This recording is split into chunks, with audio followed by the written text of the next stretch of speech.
সে টাকা আর পরিশোধ করতে পারিনি। তুমি কি সেগুলো দিতে পারবে? আমি কি করে দিব দাদা? আমার হাতে তো একটাও টাকা নেই। ওর চিকিৎসার পেছনে সব খরচ হয়ে গেছে। সে কথা তো আমরা শুনবো না মেজো। টাকা না থাকলে অন্য কিছু দিয়ে তা পরিশোধ করো। আমার কাছে আর কি আছে দিদি যে তা দিয়ে তোমাদের ঋণ পরিশোধ করবো? ও তো তেমন কিছু রেখেও যায়নি। এই বাড়িটা তো আছে, হিসেব মতো তুমি এখন সব সম্পত্তির মালিক। তোমার এই বাড়ির অংশটা দিয়ে তা পরিশোধ করো। এ কি বলছেন দাদা? আমি কিভাবে বাড়ি দিব? এই বাড়ি তো আপনাদের 3 ভাইয়ের নামে লেখা। তোমার অংশটা তুমি আমার নামে লিখে দাও, তাহলেই হবে, বাকিটা আমি দেখছি। বাড়ি দিলে আমরা কোথায় থাকবো কাকু? আমাদের যে থাকার কোনো জায়গা নেই। কেন? পুকুর পাড়ে তোদের বাবার যে জমিটা কিনে রেখে গেছে সেখানে থাকবি? ওটা তো শুধু পড়ে পড়েই নষ্ট হবে। ওটা তো পুকুর, জলের মধ্যে কি করে বাস করা যায়?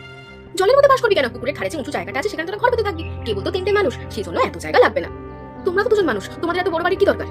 তা কি আমি তোকে বলবো মেয়ে? আমার বাড়ি, আমি যা ইচ্ছে তাই করবো। তো এখন আমার অংশ বুঝিয়ে দে, না হলে টাকা দে। ওদের মুখের কথায় কাজ হবে না গো। তুমি মোড়ল মশাইয়ের কাছে যাও, সালিশি বসিয়ে জায়গা জমি দিতে হবে। মৃত মানুষের নামে সালিশ বসানোর দরকার নেই দিদি। আমরা বাড়ি ছেড়ে যাচ্ছি, ওই পুকুর বাড়ি আজ থেকে থাকবো। কিন্তু মা, পুকুর বাড়িতে কোনো ঘর নেই, আমরা থাকবো কি করে? মোড়ল মশাইয়ের কাছ থেকে কটা বাঁশ আর খরচে আনতে হবে, তাই দিয়ে একটা কুড়ে ঘর তৈরি করবো। তাই করো, আজকের দিনের মধ্যে সব শেষ করে আমার বাড়ি থেকে বিদায় হও। আমি আর ঝামেলা রাখতে চাই না।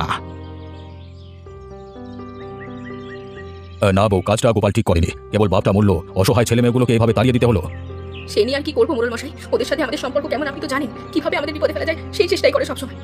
বিপদে ফেলার কি বাকি রইল মা? কাকাবাবু আমাদের বাড়ি ঘর সব কেড়ে নিয়েছে। এর চেয়ে বিপদের কি হতে পারে? সে নিয়ে চিন্তা করিস না মা, এই গায়ে মানুষ তোদের সাহায্য করবে। শোনো বউ, তুমি আমার বাগান থেকে বাঁশ আর খড় নিয়ে যাও তো, তা দিয়ে একটা কুঁড়ে ঘর তৈরি করে থাকতে পারবে। আর যে কোনো সাহায্য লাগলে বলবে আমাকে। সব আপনাদের দয়া মোড়ল মশাই, আপনারা না থাকলে এই গায়ে টিকতেই পারতাম না। তা ঘর তো একদিনে তুলতে পারবে না, আজকে রাতে থাকবে কোথায়? গাছতলায় কোনো মতে কাটিয়ে দিব। এছাড়া তো যাওয়ার কোনো জায়গা নেই। ঠাকুরপো বলেছে সন্ধ্যের মধ্যে বাড়ি ছাড়তে হবে। আমি গিন্নিকে বলে দিচ্ছি উত্তরের ঘরটা তোমার জন্য খুলে দিতে। যতদিন তোমাদের ঘর সম্পূর্ণ না হয় ততদিনে এখানেই থেকো মা। ঠিক আছে মোড়ল মশাই, আমরা এখানে থেকেই ঘরের সম্পূর্ণ কাজ করবো। আমি এখন বেরোচ্ছি, তোমরা বাড়ির ভেতরে যাও। আর সকালের খাবারটা এখানেই খেও। গেছিস, ওদের বাড়ির ভেতরে নিয়ে যা। যাক বাবা, অবশেষে ঘরটা সম্পন্ন হলো। এখন ঝড়ঝাপটা থেকে বাঁচতে পারবো। বর্ষার দিন মাথার উপর ছাউনি না থাকলে কিভাবে চলে? তবে মোড়ল মশাইয়ের বাড়িটা সুন্দর ছিল, কটা দিন আরামে কাটিয়েছি। গিন্নিমা আদর আপ্যায়নও করেছে। যত আদর করুক, পরের বাড়ি তো আর নিজের বাড়ির মতো হয় না দিদি। ঘরের হলেও এই বাড়িতে আমরা শান্তিতে ঘুমোবো। কেবল ঘুমলেই তো হবে না, খাওয়া দাওয়া তো করতে হবে। ঘরে যে চাল ডাল কিচ্ছু নেই, ওবেলা থেকে মোড়ল বাড়িতেও খেতে পারবো না। হ্যাঁ মা, সকালে মোড়ল মশাইকে বলে এসেছি আজ থেকে এই বাড়িতেই থাকবো। সে চিন্তা করিস না, মোড়ল মশাইয়ের সাথে আমার কথা হয়েছে। উনি কিছুটা চাল দেবেন বলেছেন, তা দিয়ে কয়েকটা দিন তো চলে যাবে। কিন্তু মাছ তরকারি ওটা কিভাবে সংগ্রহ করবো? নিজেদেরকেই করতে হবে। পুকুরে জাল ফেলে মাছ ধরবো আর বাড়িতে সবজি চাষ করবো। এখন তোরা একটু মাঠে যাতো, গিয়ে শাক পাতা কিছু পাস কিনা দেখ, তা দিয়ে এই বেলাটা চালাতে হবে। চল লীলা, মাঠের ওধারে থেকে ঢেকি শাক ওগুলো নিয়ে আসি। তাই চল।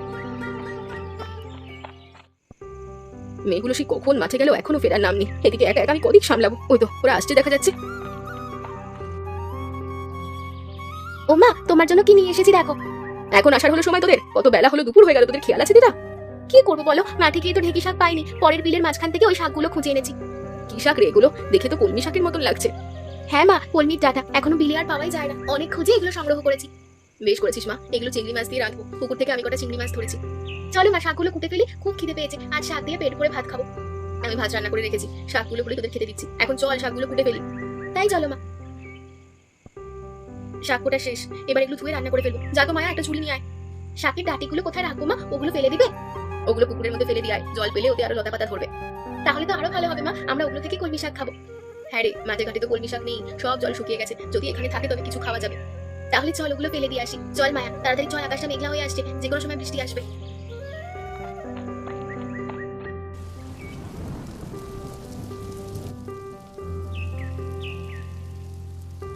গিন্নি, আরে ও গিন্নি, একটা গামছা দাও তো, বৃষ্টিতে একেবারে ভিজে গেছি। বলেছিলাম ছাতাটা নিয়ে যেতে, আমার কথাটা যখন একটু শুনতে। জ্বর বাঁধালে কালকে অফিস যাবে কি করে? অফিস আর যেতে হবে না গিন্নি, কাল থেকে আমার অফিস ছুটি। অফিস ছুটি? বলো কি, যে অফিসে শুক্রবারও একবেলা কাজ করিয়ে ছাড়ে সেটা আবার ছুটি? ইয়ে মানে আমার চাকরিটা চলে গেছে গিন্নি। অফিসে কর্মীদের বেতন নিয়ে কথা বলেছিলাম, সেজন্য বড় সাহেব আজকে আমাকে ডেকে না করে দিলেন। সে কি গো, চাকরি না থাকে সংসার চলবে কি করে? দুবেলা দুটো ভাত কি করে খাবো? ভাবছি গ্রামে চলে যাবো, এখানে তো অনেকদিন থেকেছি, শহরের স্বাদ মিটে গেছে একেবারে আর কি। গায়ে গিয়ে কি করবো? কি জমি জমা তো কিচ্ছু নেই, চাষবাস যে করবে সেটাও তো জানো না। একটা না একটা উপায় হয়ে যাবে। দুনিয়াতে বিধাতা কাউকে না খাইয়ে রাখেন না, আমরাও 3 বেলা খেয়ে পরে বাঁচতে পারবো। ওগো, আমার খুব ভয় করছে, কি যে হবে এখন কে জানে। ভয় পেও না গিন্নি, আমি তো আছি। এখন আমাকে খেতে দাও, খুব খিদে পেয়েছে। তুমি কাপড় পাল্টে এসো, আমি ভাত বাড়ছি। সেই সকালবেলা মেয়েগুলো বের হলেও এখনো ফেরার নাম নেই। এদিকে ঘরেও তো কিছু নেই যে রান্না করবো। ও মা, খুব খিদে পেয়েছে, কিছু খেতে দাও। তা কি দিয়ে খাবি শুনি? সকালে যে বললাম লতা পাতা তুলে এনেছিস? শাক পাতা তো পাইনি মা, সারা মাঠ খুঁজেও খাবার মতো শাক নেই, সব গরু ছাগলে খেয়েছে। আরে কপাল, গরুগুলো আর খাবার পেলো না। ওই শাকগুলো এই কদিন ধরে চলছিল, এখন যদি ওগুলো না পাওয়া যায় কি করে থাকবো খেয়ে? এদিকে হাতে টাকাও নেই আনাজপাতি কিনবো। ও মা, তুমি এত চিন্তা কেন করছো? আমাদের পুকুরে তো কলমি শাক আছে, ওখান থেকেই তুলে আনি। হ্যাঁ রে, তাই তো দেখছি। আমি এতদিন ওগুলো খেয়াল করিনি। তা কটা নিয়ে আয় তো মায়া। আমি এক্ষুনি যাচ্ছি মা। আর লীলা, তুই কটা চিংড়ি মাছ ধরে আসতে পারিস কিনা দেখ তো। চিংড়ি মাছ দিয়ে কলমি তরকারি করবো।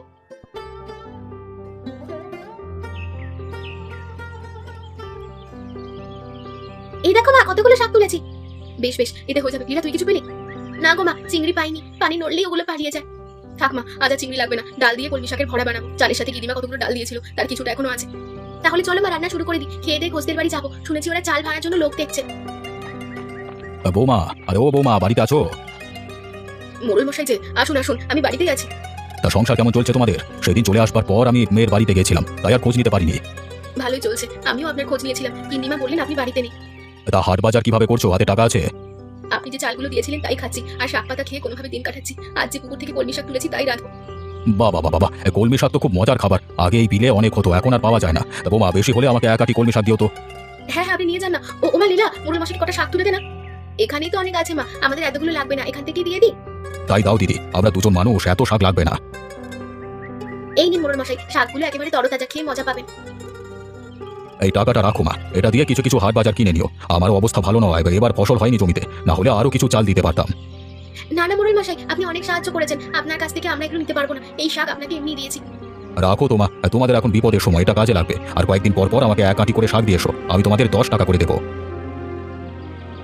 হ্যাঁ মা, ভালো ব্যবসায়ী তো হলো, কদিন পর পর 10 টাকা করে পাবো।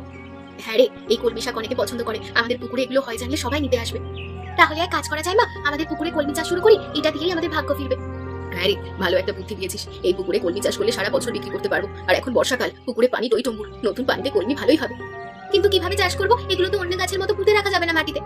কলমি ডাঁটাগুলো পুকুরে ছড়িয়ে দিলেই হবে, ওতে জায়গা পেয়ে ওরা আরো তাড়াতাড়ি পারবে। তবে তাই করি মা, যে গাছগুলো আছে সেগুলো সারা পুকুরে ছড়িয়ে দিই। বেশ, তবে তোরা এক কাজ কর, আমি শাকগুলো রান্না করি কি।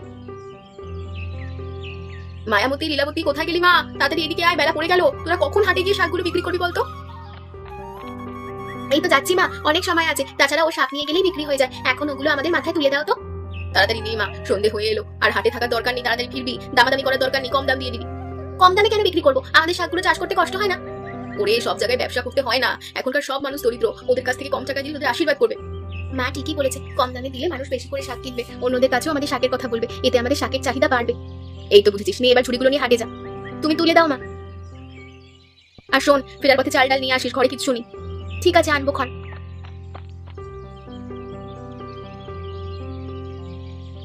এখানে ভিড়টা বেশি, চল শাকগুলো নিয়ে বসি। হ্যাঁ রে, তাড়াতাড়ি বিক্রি হয়ে যাবে। মায়া, তুই এখানে থাক, আমি বাজারটা একটু ঘুরে আসি। অন্যরা কত করে শাক বিক্রি করছে জেনে আসি। বেশ, দেখে আয় গিয়ে, তাড়াতাড়ি ফিরিস। আমি একা কিন্তু পারবো না সামলাতে। কি হে খুকি, কি শাক নিয়ে এসেছো হাটে? কলমি শাক কাকু, একেবারে তরতাজা, পুকুর থেকে তুলে এনেছি। আরে এগুলো তোমাদের চাষের কলমি শাক? হ্যাঁ কাকু, আমরা পুকুরে কলমির চাষ করি। দেবো নাকি এক আটি? আমার তো অনেকগুলো লাগবে মা, সবগুলো শাক তুমি কত লাগবে? হ্যাঁ, এখানে 600 টাকা শাক আছে কাকু, আপনি 500 দিয়ে নিতে পারেন। একসাথে নিচ্ছেন তাই কমে দিচ্ছি। বেশ বেশ, তোমাকে আমি 500 দিলাম, এই নাও টাকা। আর প্রতিদিন এখানে শাক নিয়ে আসবে তো? হ্যাঁ, আমরা প্রতিদিনই আসি। তাহলে সব শাক আমাকে দেবে। শহরে আমার একটা দোকান আছে, সেখানে কলমি শাকের খুব চাহিদা। ঠিক আছে কাকু, আপনাকে আমাদের শাক দেবো, তবে পরের বার থেকে দামটা একটু বাড়িয়ে দিতে হবে। সেটা পরে দেখা যাবে, তোমাদের দাম অনুযায়ী টাকাটা দেবো আমি। দিদি, তুই এসেছিস? এদিকে আমি সব শাক বিক্রি করেছি। বেশ করেছিস। তা খবর পেয়েছিস কিছু? বাড়িতে যে লঙ্কা কাণ্ড বেঁধেছে। কি হয়েছে দিদি? মা আবার কাকুর সঙ্গে গন্ডগোল বাঁধালো নাকি? না রে, ছোট কাকু বাড়ি ফিরেছে। সে কি হঠাৎ বাড়ি ফিরলেন যে? আমি এত কিছু জানি না, বাবলুর মুখে শুনলাম বাড়িতে নাকি খুব ঝগড়া হয়েছে। চল তাড়াতাড়ি বাড়ি যাই। তাই চলো, গিয়ে দেখি কি হলো। তুমি আমাকে বাড়িতে উঠতে দেবে না, তা বললেই হলো নাকি? আমার বাড়ি, আমি যে কোনো সময় এসে উঠবো এখানে। তোর কোনো বাড়ি নাই হতো ছাড়া, পড়াশোনা করিয়ে এত টাকা খরচ করেছি, সেটা হিসেব করলে এই বাড়ি আমার ভাগে চলে এসেছে। পড়াশোনা করিয়েছেন বলে বাড়িতে থাকতে পারবে না, এটা কোনো যুক্তি হতে পারে না দাদা। তাছাড়া ওর পড়াশোনার টাকা আপনি দেননি, পড়া দিয়েছেন। দেখলে গো দেখলে, ফাঁসুরের মুখে কেমন তক্ক করছে। আমি আগেই বলেছিলাম এরকম নির্লজ্জ মেয়েকে বিয়ে না করতে, তখন শুনোনি আমার কথা। এখন দেখো তোমার ভাইটার মাথা কিভাবে চিবিয়ে খেয়েছে। ওদের যা ইচ্ছে তাই করুক কিনে, আমার দেখবার কিচ্ছু নেই, কেবল আমার বাড়িতে না উঠলি হলো। বেশ, আমি তবে মোড়ল মশাইয়ের কাছে যাচ্ছি, আজ একটা হেস্তনেস্ত না করে ছাড়বো না। তাই যাও, ওদের সবার মুখোশ খুলে দিতে হবে। আরে চাচা, গিয়ে কিচ্ছু হবে না, তোদের কাছ থেকে বাড়ি জমি আমি আগেই লিখিয়ে নিয়েছি। কি এতদিন মিথ্যে বলে টিপসই নিয়ে তুমি এ কাজ করেছো? আমি তোমাকে ছাড়বো না দাদা, এর ফল তুমি পাবে। শোনো তখন, মাথা ঠান্ডা করো। এখন বিচার সালিশ বসালে কোনো লাভ হবে না, বরং লোক হাসানো হবে। তার চেয়ে নিজেরা বিষয়টা সমাধান করো। তোমার এত বুদ্ধি দিতে হবে না মেজবো, ওদের যা ইচ্ছে তাই করুক। ওদের সব জমি আমি লিখে নিয়েছি, মোড়ল তো দূরের কথা, হাইকোর্টে গিয়েও কিচ্ছু করতে পারবে না। বেশ, তুমি সুযোগের সদ্ব্যবহার করেছো তাই না? সময় আমাদেরও আসবে, তখন দেখে নিও। ওগো, এখন কি হবে? আমাদের বাড়ি ঘর কিছু যে থাকলো না, আমরা কোথায় যাবো? এত চিন্তা করো না ছোট বউ, আমি আছি তো, তোমরা আমার বাড়িতে থাকবে। তোমাদের তো দিন এনে দিন খেতে হয়, আমাদের রাখবে কিভাবে বৌদি? আমাদের সেই দুর্দিন আর নেই, তখন পুকুরে কলমি শাক চাষ করে ভাগ্য ফিরেছে, তোমরা দুজন অনায়াসে থাকতে পারবে। হ্যাঁ কাকু, তুমি আমাদের বাড়িতে এসো, এখানে তোমাদের কোনো অসুবিধা হবে না। ঠিক আছে চলো তবে, আজকে থেকে আমরা তোমাদের এখানেই থাকবো। আর শোনো দাদা, আমার জমি তুমি হজম করতে পারবে না, একদিন সব আমাদের ফিরিয়ে দিতে হবে এই বলে দিলাম। যা যা, তোদের দৌড় কদ্দূর আমার জানা আছে, পারলে নিয়ে নিস।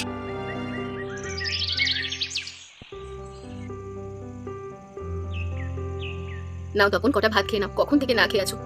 না বৌদি, খেতে ইচ্ছে করছে না। কি যে এক মুশকিলে পড়লাম, এখন কি করবো বলো তো? এত চিন্তা করো না, কোনো না কোনো একটা উপায় হবেই। আচ্ছা দিদি, তোমরা তো পুকুরে কলমি চাষ করছো, আমরাও কি কাজ করতে পারবো না? পারবে না কেন, তোমরাও পারবে। আমাদের এখান থেকে তো কত মানুষ কলমি শাক কিনে নিয়ে যায়, তাদের হোটেলে রান্না করে। তাহলে এক কাজ করা যায়, ওই কলমি শাক দিয়ে আমরাই একটা হোটেল খুলতে পারি, সেখানে কলমি শাক দিয়ে বিভিন্ন খাবার রান্না হবে। হ্যাঁ গো কাকু, এই করলে খুব ভালো হয়। আমরা পুকুরে কলমি ফলাবো আর তুমি আর কাকি হোটেল চালাবে। কিন্তু এর জন্য তো পুঁজি দরকার, হোটেল খুলতে তো অনেক টাকা লাগবে। সে নিয়ে তুমি চিন্তা করো না, কলমি শাক বিক্রি করে আমি কিছু টাকা জমিয়েছি, তাই দিয়েই শুরু করবো। হ্যাঁ হ্যাঁ, খুব ভালো হবে, আমরা লাভ করে আপনার টাকা ফিরিয়ে দেবো। ঠিক আছে বউ, সে তোমার সুবিধা করে দিও, আমি তো আর পালিয়ে যাচ্ছি না। বৌদি, তুমি আজকে আমাকে বাঁচালে, এতক্ষণ পর মাথা থেকে একটা চিন্তার বোঝ নামলো। এবার নাও, তাড়াতাড়ি খাওয়াটা শেষ করো, তোমাদের খাইয়ে আমি এবার কলমি তুলতে যাবো। এদিকে আকাশের অবস্থা ভালো নয়, যে কোনো সময় বৃষ্টি শুরু হবে। কি হয় তপন, শুনলাম নতুন ব্যবসা নিয়েছো? আগে মোড়ল মশাই, নতুন একটা জলখাবারের দোকান দিয়েছি, এখানে কলমি শাকের বিভিন্ন পদ পাওয়া যায়। ভালো ভালো, এই বর্ষাতে কলমি শাক ফলে খুব, তা নিয়ে কোনো পদ বানাতে পারবে। তাই তো করছি, এখানে কলমির বড়া, চপ, ফুচকা সব পাওয়া যায়। আপনি আসুন না, একটু কিছু মুখে দিন। বেশ, আমাকে কটা চপ দাও। আপনি ভিতরে গিয়ে বসুন, আমি বলে দিচ্ছি। লীলাবতী, মোড়ল মশাইকে চপ দে তো।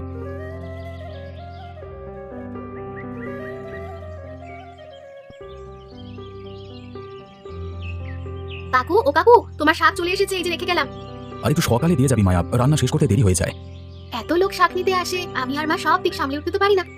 এদিকে দোকানে খুব চাপ হচ্ছে, দেখি কটা কাজে লোক রাখতে হবে। আর হ্যাঁ, এই টাকাটা বৌদিকে দিবি, শাক চাষের জন্য পাশে আরেকটা পুকুর দেখেছিল, ওটার বায়না দিতে হবে আজকে। সে কি কাকা, নতুন করে পুকুর কিনছো? হ্যাঁ রে, এই বর্ষাতে কলমি শাকের চাহিদা অনেক, ভাবছি শহরেও একটা দোকান দেবো, সেই জন্য চাষবাসও বাড়াতে হবে। ঠিক আছে কাকু, আমি মাকে টাকাটা দিচ্ছি। আর বড় কাকু এসেছিল মায়ের কাছে, ওরা নাকি আবার একসঙ্গে থাকতে চায়। না না, ওদের সাথে আর নয়, যারা বিপদে দূরে সরে যায় তাদের সাথে আমরা আত্মীয়তা রাখবো না। হ্যাঁ কাকু, কথায় আছে বিপদের বন্ধুই প্রকৃত বন্ধু। এই যে মোড়ল মশাই আমাদের বিপদের দিনে সাহায্য করেছে, আমরা সারা জীবন তাকে মনে রাখবো। আর বড় কাকুকে সব সময় ঘৃণা করবো। তো হ্যালো গাইস, আসসালামু আলাইকুম। যারা আমাদের বেলাইকনটি বাজে এখন ধন্যবাদ জানাবো সকলকে, শুরু জানাচ্ছি আন্তরিক শুভেচ্ছা এবং অভিনন্দন। নতুন নতুন ভিডিও পেতে এখনই চ্যানেলটি সাবস্ক্রাইব করে পাশে থাকা বেলাইকনটি বাজে এখন। তো যাই হোক না কেন, আপনারা যদি নতুন নতুন ভিডিও পেতে চান তাহলে এখনই চ্যানেলটি সাবস্ক্রাইব করে পাশে থাকা বাজে রাখবেন। আর যে বিষয়গুলো আছে সেগুলোর উপর নির্ভর করে এগুলোর উপর যাই হোক, পরবর্তী যাই একটা বিষয় হোক যে, আর আপনাদের বিশেষ কথা বলতে যেটা হচ্ছে ওই যে আপনাদের কার্টুনগুলো যে তৈরি করি, এই তৈরি করতে গেলে অনেক সময় ব্যয় হয়ে যায়। তো আপনারা যদি একটু গল্পগুলো লিখে দিতেন বা আপনাদের নিজেদের গল্প যদি থাকতো আমাদের কাছে দিতেন, তাহলে এই গল্পগুলো দিয়ে আমরা ভিডিওটা তৈরি করতে পারতাম। তো আপনারা যদি দেন তাহলে ভালো হবে, না হলে আমার কষ্ট করে দিতে হবে। এবং আপনারা দিলে যদি দেন তাহলে অনেক সুবিধা হবে ভিডিওটা, কারণ গল্প করতে গেলেই মেন সমস্যাটায় পড়তে হয়। তো এই জন্যই বলবো আপনারা সকলে ভিডিওটি দেখেন এবং একটা করে গল্প দিবেন। আশা করা যায় সকলেই দিবেন। যারা নিজস্ব গল্প তৈরি করে আমাদের কাছে দিবেন, কমেন্ট বক্সে দিবেন, অবশ্যই ভালো গল্প দিবেন। না হলে কিন্তু সেই গল্পটা আমরা কোনোভাবেই অ্যালাউ করতে পারবো না, কারণ আপনারা যদি ভালো না লাগে সেই গল্পটা কিন্তু বানাতে পারবো না। তো যাই হোক, নতুন নতুন যদি ভিডিও পেতে চান তাহলে এখনই সাবস্ক্রাইব করে পাশে থাকা বেল আইকনটি বাজিয়ে রাখুন।